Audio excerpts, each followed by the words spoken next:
Le narcotrafic, c'est un véritable tsunami blanc qui déferle sur la France. Le trafic de cocaïne, notamment, bat des records. Et heureusement, les saisies aussi. Cet été, la Marine nationale a réalisé de belles prises. 2,5 tonnes interceptées aux Antilles, autant dans le Pacifique, au large de la Nouvelle-Calédonie, dans un bateau à moteur en provenance du Pérou.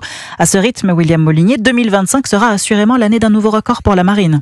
Oui, après l'année 2024, déjà elle-même historique, avec 48 tonnes de drogue interceptées, perte sèche pour les trafiquants d'1,3 milliard d'euros. L'année 2025 s'oriente vers un nouveau niveau record. Selon les derniers chiffres de l'armée, au 1er août dernier, 38 tonnes et demie de drogue ont été saisies, ce qui permet d'envisager un bilan fin décembre au-delà des 50 tonnes. Drogue de synthèse, héroïne, méthamphétamine, mais surtout cocaïne qui occupe 70% du volume total de drogue saisie.